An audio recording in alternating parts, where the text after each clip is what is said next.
sinasabi nila na take some time off. Eh, di naman masyadong pagod si nanay sa work. Nagde-delegate naman kami ni Ninang Paz. Tsaka nakapag-leave pa nga siya para maasikaso yung kaso mo noon.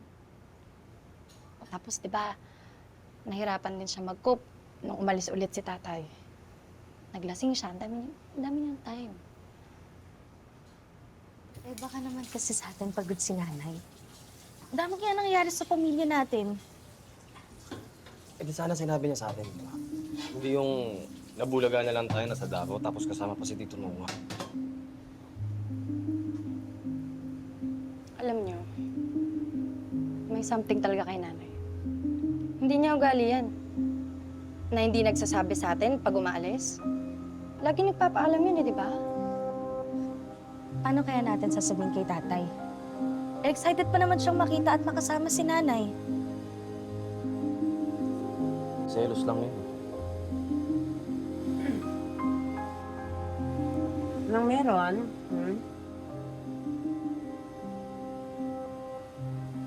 Ano? Uy, tatanong kita eh. Uy, ikaw din. Hugasan mo ulit yan, Tito. Parang pangit yung hugas ko.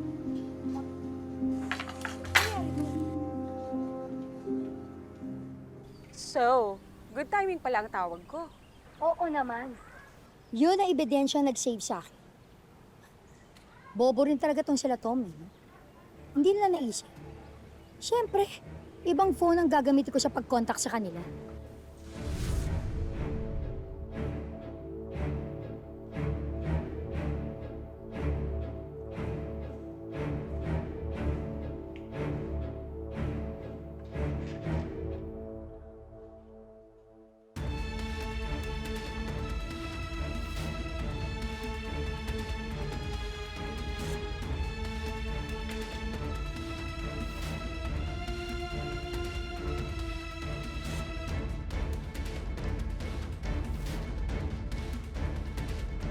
Kenji, yung pinagagawa ko sa inyo. Naniwala ba naman sa'yo yung abogado mo? Of course. Nalusutan ko silang lahat. Ang importante lang naman yun, safe ako kay Manuel. At higit sa lahat, dead end lahat ng pagdududa niya sa akin. Good.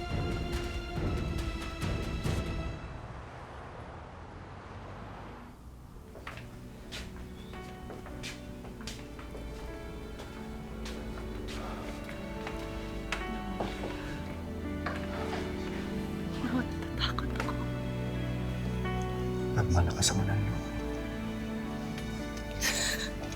Ako na makita nila. Basta lakas ang ulan.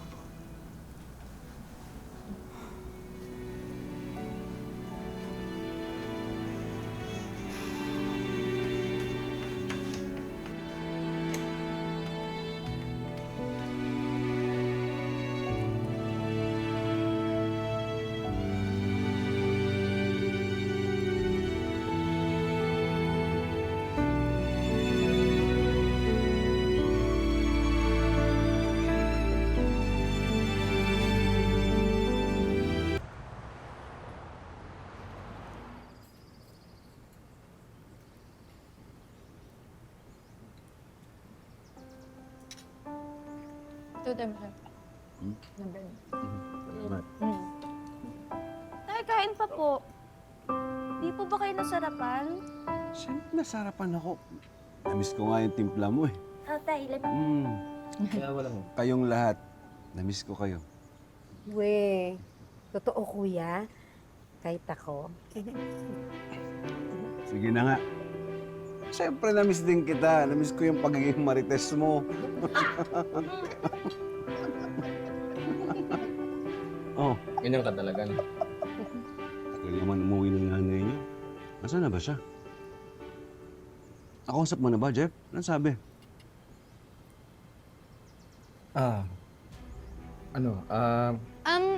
Ako tayo nakausap ko na siya.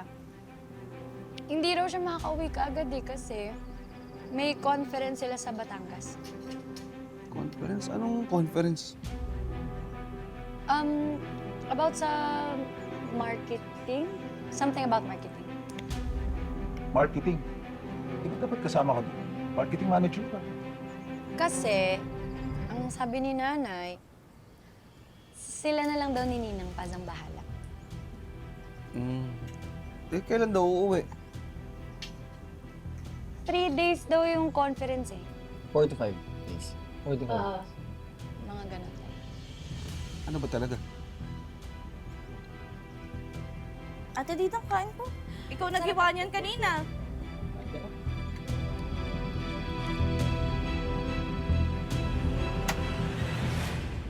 Manuel? Manuel, nandito na ako. Bili lang kita ng paborito mong dessert. Manuel? Manuel, yung dessert. Manuel? Manuel! Asan ka? Manuel! Manuel! Simula sa bakasyon si Tita Felma, tapos si Tito No walang kasama niya. Mukhang marinig ka ni tatay. Kumaingay.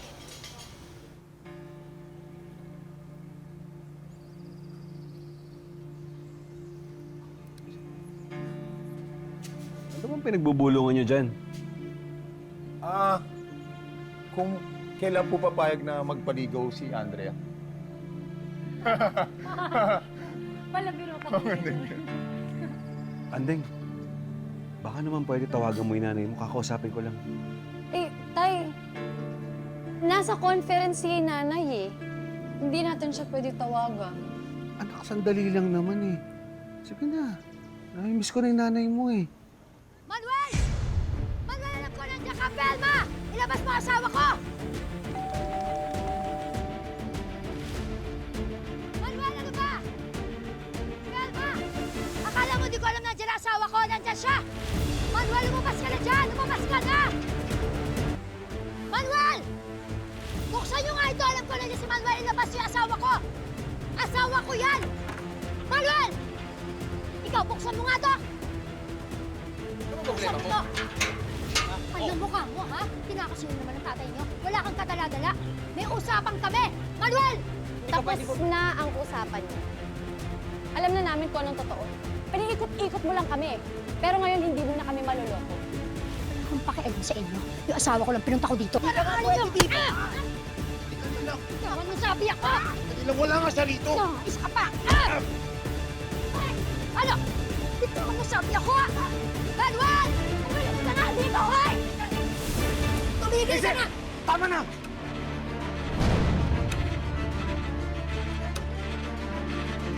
Huwag mong sasaktan yung mga anak ko!